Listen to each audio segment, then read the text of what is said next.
오독오독. 안녕하세요. 오독오독의 수련입니다. 오늘 소개해드릴 작품은 죽어서 지옥에 떨어진 17살 남고생이 사랑이라는 일념 하나로 환생하기 위해 지옥의 록밴드 헬즈의 member들과 함께 대분투를 벌이는 영화 레츠락 죽어서 하는 밴드입니다. 일본어 원제는 Too Young to Die 와카쿠시테 시누, 한국어로 번역하자면 젊은 나이에 죽다입니다. 바뀐 한국어판보다는 원제 그대로 갔어도 좋지 않았을까 싶은 마음이 드는 제목이죠. 감독과 각본을 맡은 쿠도 칸쿠로의 소개에 따르면 이 영화의 장르는 지옥을 무대로 한 청춘 록 뮤지컬 코미디입니다. 작품의 세계관을 응축한 주제곡들도 영화를 풍성하게 채우고 있기 때문에 음악 영화라고 해도 무방하죠. 아이돌 그룹 토키오 출신의 배우 나가세 토모야, 그리고 한국에서도 배우와 성우로 잘 알려진 카미키 류노스케가 동시에 주연을 맡았습니다. 이 영화의 흥행 수입은 15억엔인데 일본의 2016년 개봉 영화 중 25위를 차지했습니다. 같은 해 2016년 250억엔이라는 압도적인 차이로 흥행 수입 1위를 차지한 영화는 너의 이름은인데 카미키 류노스케는 이 영화에서도 남자 주인공 타키 역을 맡기도 했죠. 저는 예전에 쿠도 칸쿠로의 작품을 찾아보던 중 이 영화를 발견하고 사전 정보 없이 가벼운 마음으로 왓챠에서 감상했습니다. 그리고 2시간 동안 몰아치는 영화를 본 뒤 제 인생 영화 중 하나로 꼽게 되었고요. 친구들과 이야기하다가 좋았던 영화에 대해 얘기를 할 때 이 영화를 말하면 100이면 100, 아무도 들어본 적도 없고 모르지만 꿋꿋이 언급하고 마는 영화 중 하나입니다. 취향에 맞는다면 분명 너도 재미있게 볼 수 있을 거라는 말도 덧붙이고요. 5번 이상은 본 것 같은데 3번째쯤까지는 후반부에서 눈물을 멈추지 못하기도 했습니다. 방송을 들으시는 분들 중에서도 이 영화를 아시는 분은 얼마 없을 거라 예상하지만 그렇기에 이번 기회를 빌어 소개해드려보려 합니다. 영화가 시작하면 고등학교 수학여행 버스 옆에서 주인공 다이스케가 멀미를 핑계로 친구에게 자신이 좋아하는 같은 반 히로미의 옆자리로 바꿔달라고 합니다. 친구와의 모종의 거래가 성립하고 옆자리를 쟁취한 다이스케는 태연하게 히로미에게 말을 걸죠. 그리고 영화가 시작한 지 3분도 되지 않아 주인공의 반이 탄 버스는 절벽에 떨어집니다. 향년 17세 주인공 스키 다이스케는 그렇게 죽었습니다. 이어 다이스케는 강렬한 색감과 데스메탈 음악이 흐르는 지옥, 그곳에서도 지옥 전속 록밴드 헬즈의 무대 위에서 눈을 뜹니다. 헬즈의 노래와 함께 주변에는 각종 형태의 지옥 형별을 받는 인간들의 모습, 그야말로 지옥도가 펼쳐집니다. 아직 고3이고 수학여행 중인데다 심지어 내일은 자유시간인데 다이스케는 이 상황이 도저히 이해되지 않습니다. 헬즈의 무대가 끝난 뒤 다이스케는 헬즈의 보컬 겸 기타 킬러 K와 만납니다. 모든 걸 낯설어하는 다이스케의 손을 이끌며 킬러 K는 이렇게 말합니다. 단차 조심해. 시계 찾냐? 액세서리는 다 풀고 우선 솥지옥부터 가보자. 험악한 도깨비의 형상과는 어울리지 않는 이 다정한 말과 함께 다이스케의 저세상 생활은 시작합니다. 한국의 웹툰 원작 영화 신과 함께에서 죽음 이후 여러 차례 심판을 거치고 죄에 따른 다양한 지옥의 모습을 보여주었듯 이 영화에서도 불교에서 말하는 지옥들이 등장합니다. 8한 지옥 중 극도의 추위로 인해 아타타라고 외치게 되는 아타타 지옥, 바하바라고 외치게 되는 팍팍바 지옥, 후후바라고 외치게 되는 호호파 지옥에 시달리는 다이스케의 모습도 생생하게 그려지죠. 깨달음을 얻지 못한 중생이 윤회하는 세계를 불교에서는 육도라고 합니다. 가장 아래에 있는 게 지옥, 즉 다이스케가 있는 이곳입니다. 지옥에 있는 자들이 지옥에 떨어진 이유는 5계를 어겼기 때문입니다. 첫 번째는 불살생계, 생물의 생명을 빼앗으면 안 됩니다. 벌레도 죽이면 안 되고 스스로 목숨을 끊는 것 또한 물론 하면 안 되죠. 두 번째는 불투도계, 남의 물건을 훔치면 안 됩니다. 세 번째는 불망하게, 거짓말을 하면 안 됩니다. 네 번째는 불사음계, 음란한 짓을 하면 안 됩니다. 영화에서는 다이스케가 과거에 시덥지 않은 행동들로 이 5개를 어긴 내용이 차례로 등장합니다. 참고로 영화에 등장하지 않는 5번째 5개는 술을 마시면 안 된다입니다. 좋아하는 아이와 사귀고 싶다, 뽀뽀도 하고 싶다, 그리고 그 다음도 하고 싶은데 죽어버리고만 17 다이스케는 어떻게든 인간으로 환생해서 좋아하는 히로미와 다시 만나고 싶습니다. 지옥에서는 매주 금요일마다 염라대왕의 심판을 받는데 그 결과에 따라 새로운 행선지가 결정됩니다. 바로 윤회전생이죠. 갈 수 있는 곳은 6개, 이걸 육도라고 합니다. 천국인 천도, 원래 있었던 이승인 인간도, 아수라가 사는 곳으로 전쟁이 끊이지 않는 세계인 수라도, 소나 말같이 본능만으로 사는 짐승들의 세계인 축생도, 굶주림과 목마름으로 괴로움을 겪는 세계 아귀도, 그리고 잠을 잘 수도 없고 끊임없이 지옥의 형벌을 받아야 하는 바로 이곳 지옥도가 있죠. 7번째 환생 후에도 지옥에 떨어지면 헬즈의 보컬 킬러 K와 같이 뿔이난 도깨비가 돼서 2번 다시 지옥에서 못 나가게 됩니다. 불교에서 말하는 한 번에 7일씩 총 7번에 걸쳐서 재판을 한다는 49제, 49일 윤회론이죠. 지옥에서 인간도로 환생하려면 지옥록 배틀로얄에서 우승하면 됩니다. 킬러 K의 지도 아래에 다이스케는 기타 훈련에 들어가고 여러 차례 염라대왕의 심판을 받으며 다양한 형태로 환생을 반복합니다. 히로미를 만나고 싶다. 거기에 더해서 킬러 K가 이승했을 때 소중한 사람에게 미처 전하지 못했던 노래를 대신 전해주고 싶다는 일념 하나로 다이스케는 이미 죽었지만 죽을 만큼 최선을 다합니다. 영화에서는 죽음을 비극적이고 비일상적인 큰 사건으로만 보지 않습니다. 사고로 죽은 다이스케는 지옥에서의 새로운 생활을 시작하고 이승에서의 남은 사람들은 다이스케에 관한 기억을 가지고 각자 또다시 나름의 일상을 살아갑니다. 영화에서 가볍게 지나가는 한 장면을 소개해드리려고 합니다. 영화 초중반 다이스케의 유품을 어머니에게 전달해주는 경찰의 모습 위로 앵무새로 환생한 다이스케가 집에 돌아옵니다. 다이스케가 가장 먼저 보는 광경은 중학생인 남동생이 야한 잡지에 몰두하며 빠져든 모습이었죠. 형이 죽은 지 얼마 안 됐는데 뭐 하는 거냐며 생각하던 다이스케는 금방 대수롭지 않게 그 장면을 넘기고 히로미만을 떠올립니다. 방에 붙인 사진 속 히로미의 입술을 마구 뜯던 앵무새 다이스케는 그만 엄마에게 잡히고 말죠. 엄마에게는 자신의 아들이 죽었다는 사실과 동시에 지금 집에 나타난 앵무새가 도망가지 않게 잡아야 한다는 생각이 동시에 존재하고 있습니다. 그리고 이 둘의 무게는 엄마에게 큰 차이가 없어 보이듯 그려집니다. 물론 다이스케의 죽음은 너무나 안타깝고 슬픈 일입니다. 영화의 원제 그대로 too young to die, 죽기엔 너무 젊죠. 하지만 그 사실은 남은 사람들에겐 일상의 일부일 뿐입니다. 지옥 록밴드 헬즈의 멤버들과 다이스케가 죽은 이유도 알고 보면 시덥지 않고 허망하기 그지없습니다.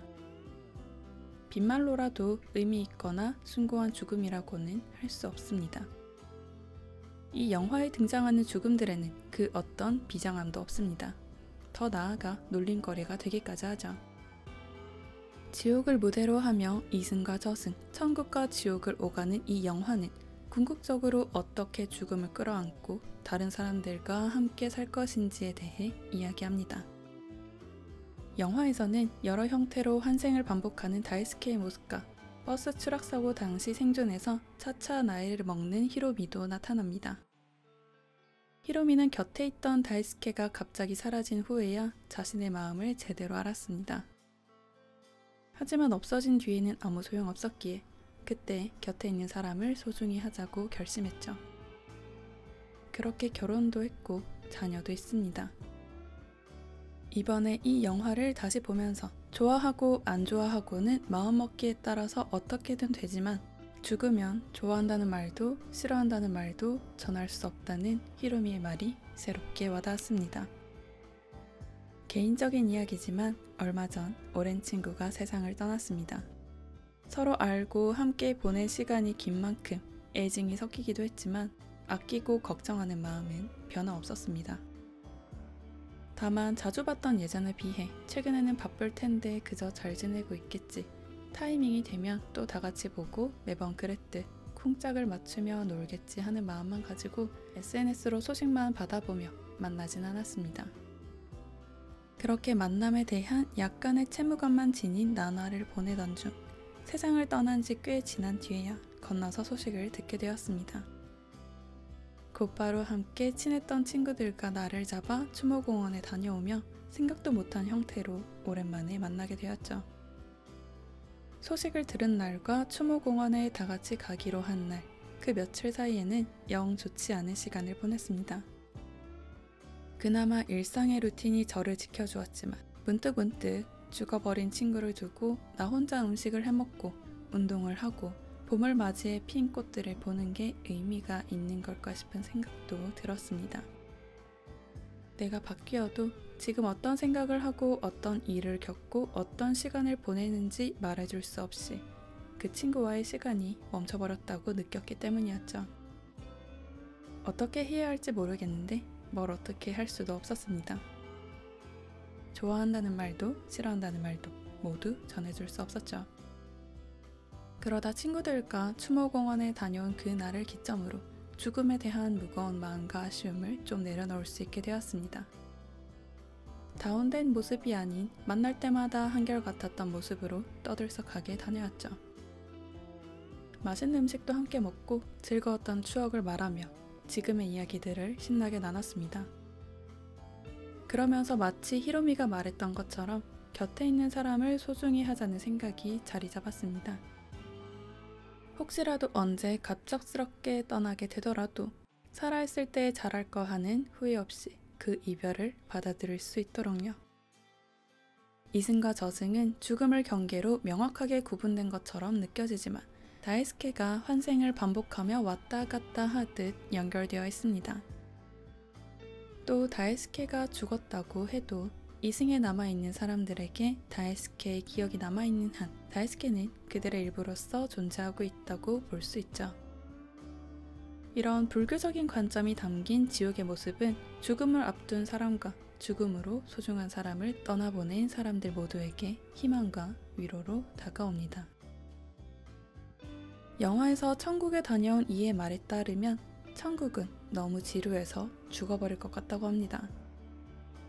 원하는 건 버튼 하나로 얻을 수 있고 모두가 흰 옷을 입고 평온하기 그지없습니다. 20대 10일 이상의 소리를 내는 사람도 없을 뿐더러 큰 소리를 내는 순간 천국의 직원으로 등장하는 신과 부처에 의해 즉시 저지되죠. 천국이라서 그렇다지만 그야말로 지옥입니다. 질서정연한 천국과는 달리 지옥의 염라대왕의 심판은 무섭고 심지어 염라대왕의 컨디션에 따라 변덕스럽기까지 합니다. 지루한 천국에 비해 지옥은 강렬한 색감과 이미지, 각종 음악들로 넘쳐납니다. 영화에 삽입된 음악들은 영화 속 세계관을 완성시키죠. 대표 주제곡 Too Young to Die에는 다음과 같은 가사가 등장합니다. 다들 이미 지옥에 떨어졌어. 너무 멋있어서 지옥에 떨어졌어. 또 다른 주제곡 천국에는 이런 가사가 있죠. 당신이 있으면 그곳은 천국, 당신이 없다면 그것은 지옥. 당신이 있으면 지옥도 천국, 당신이 없으면 천국은 지옥. 영화에서는 천국인 헤븐도 지옥인 헬도 똑같이 H라는 대사가 나옵니다. 천국과 지옥, 이승과 저승, 이 세상과 저 세상이라는 큰 세상을 구분하는 건 어쩌면 본인에게 달려있다는 메시지가 느껴지기도 합니다.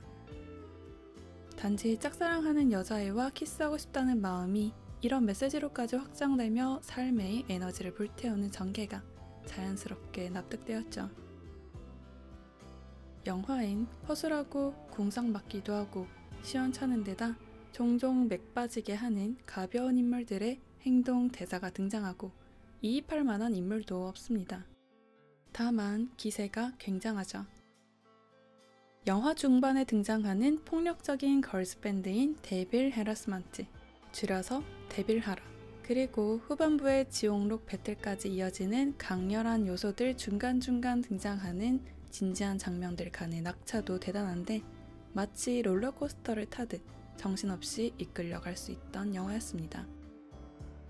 나사 빠진 B급 코미디 같아 보이지만 인터뷰에 따르면 영화의 모든 장면을 미리 그림 콘티로 그려두었다고 합니다. 그만큼 빈틈없이 치밀하고도 꽉꽉 들어차 있으며 영리한 작품이라고 느껴지기도 했고요. 이 작품의 각본과 감독을 동시에 맡은 쿠도 칸쿠로는 쿠도칸이라는 별명으로도 불리며 일본인이라면 이름을 알 정도로 유명한 각본가입니다. 영화와 드라마, 연극의 각본을 쓰고 배우로서 연기를 하기도 하고 밴드 멤버로서 음악도 하고 글도 쓰고 책도 쓰며 다방면으로 활동하고 있죠.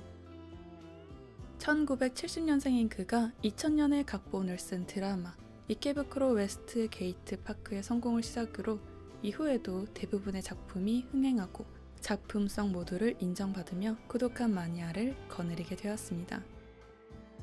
참고로 그때 당시 이 드라마의 주연도 영화에서 킬러 K 역할의 나가세 토모야가 맡았습니다. 조만간 쿠도칸쿠로의 다른 작품을 다루며 더 자세하게 소개해드리고 싶어 여기서는 한국에서도 번역된 그의 책 속 내용을 간단히 언급하고 마무리해보도록 하겠습니다. 일본에서는 2010년에 출판되고 한국에서는 2019년에 번역된 그의 에세이 지금 뭐라고 했어에서 한 관객에게 받은 질문을 소개합니다. 과거의 성공들로 인해 새 작품을 만드는 데에 중압감은 없냐는 질문에 다음과 같은 답을 내놓죠.